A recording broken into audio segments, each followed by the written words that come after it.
Positive है उसको अपन गाड़ी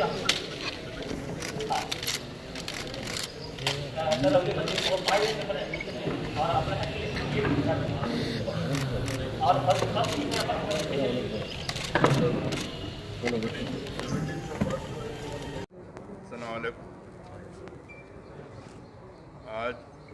एक जो बीमारी सारे दुनिया के अंदर फैल चुकी है,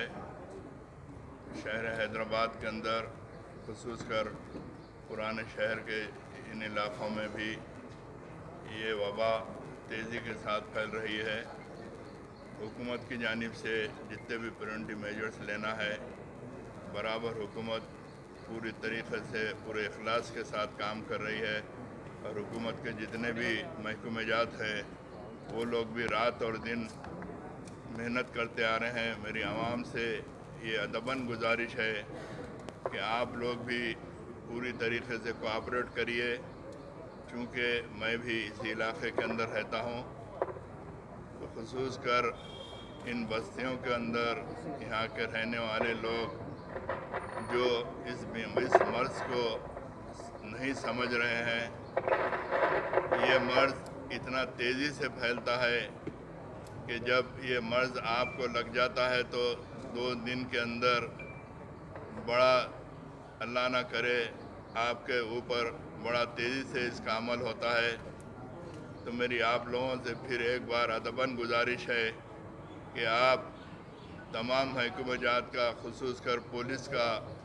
पुलिस के तमाम ज़िम्मेदारान सड़कों पर रहकर 24 घंटे मेहनत कर रहे हैं। हमारा बल्दिया का अमला भी सारे इलाक़ों के अंदर जो भी अद्वियात का छिड़काव है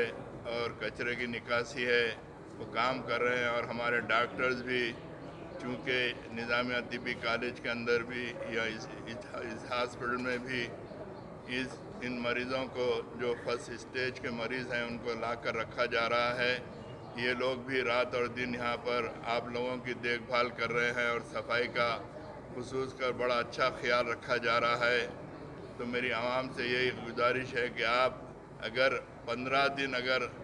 इस पर सख्ती के साथ अगर अमल करेंगे तो इंशाअल्लाह ताला ये मर्ज़ इस शहर से इसका ख़ात्मा हो जाएगा। जैसा कि हुकूमत की जानिब से अग़ज़िया की तक़सीम तो हो रही है, लेकिन मैं एक छोटी सी बात चूँकि मिनिस्टर साहब की मौजूदगी में कहना ज़रूरी समझता हूँ कि जो वाइट राशन कार्ड होल्डर्स हैं उनको तो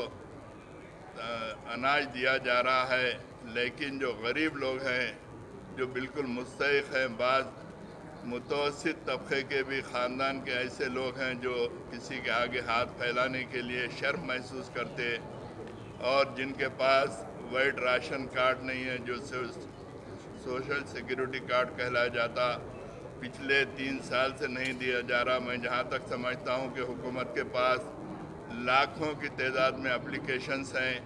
बेचारे वो लोग भी काफ़ी सफ़र हो रहे हैं। तो मेरी हुकूमत से ये अदबन गुजारिश है कि उन लोगों का भी ख्याल करें, और ख़ुसूस कर जो गरीब लोग जो रात और दिन मेहनत मजदूरी करके, हमारे ठेला बंडी वाले, हमारे रिक्शा चलाने वाले और छोटे छोटे काम करने वाले हमारे जो मज़दूर हैं, वो बेचारे बड़े बुरी तरीक़े से मुतासिर हो रहे हैं। शहर हैदराबाद के अंदर मजलिस इत्तेहादुल मुस्लिमीन की जानिब से भी हम जिस हद तक मुमकिन कोशिश करते हैं, अजनास की भी तक़सीम कर रहे हैं और खाने के पैकेट्स भी तक़सीम किए जा रहे हैं। कि जो खानगी और गवर्नमेंट के भी हॉस्पिटल हैं, इन दवाखानों में अगर नॉर्मल पेशेंट को भी ले जाया जा रहा तो वो लोग वहाँ पर उनका एडमिट नहीं कर रहे हैं। उनका अखलाक़ी फरीज़ा तो ये होना चाहिए कि उनका ट्रीटमेंट करना चाहिए। अगर ट्रीटमेंट अगर उनके हॉस्पिटल में नहीं होता तो कम से कम उनको एक एडवाइस देना चाहिए कि आप फ़लाने हॉस्पिटल को जाकर अपना इलाज करवाइए। गेटों से ही उनके जो भी सिक्योरिटी के जो भी स्टाफ है, गेटों के पास से ही उन मरीज़ों को वहाँ से बढ़ा दे रहे हैं, चूँकि صبح سے شام تک اس قسم کے ہزاروں کمپلینٹس آ رہے ہیں، اور میری پولیس سے ادباً گزارش ہے کہ آپ لوگ جو گاڑیوں کو روک رہے ہیں بڑا اچھا کام کر رہے ہیں، میں اس کی کوئی تائید نہیں کرتا، کہ میں بلکہ کھل کے بولنا چاہتا ہوں کہ آپ بالکل ان کے ساتھ سختی سے عمل کریے، لیکن جو مستحق لوگ ہیں، جو غریب لوگ ہیں، آپ ان کو تھوڑا سا کنسیڈر کریے، چونکہ غریب لوگ اپنی ضروریات کے لیے جو لیڈیز کو بٹھا کے نکل رہے ہیں، آپ 2 آدمی کا لزوم تو لگائے، بڑی اچھی بات ہے، لیکن آپ یہ بھی محسوس کریے کہ وہ لوگ کس مقصد سے اپنے گھر کے باہر نکل رہے ہیں۔ اگر آپ یہ محسوس کر رہے ہیں کہ وہ کسی ضرورت کے خاطر اگر نکل رہے ہیں، تو آپ ایسے کیسز کو کنسیڈر کرنا چاہیے۔ پھر ایک بار میری حکومت سے یہ گزارش ہے کہ آپ اس پرانے شہر کے اندر اجناس کی تقسیم کے علاوہ بھی اس سے ہٹ کر آپ اگر کوئی رقمی اگر منظوری دے کر ان غریب مستحقین کو اگر مدد کریں تو بڑا اچھا ہوگا۔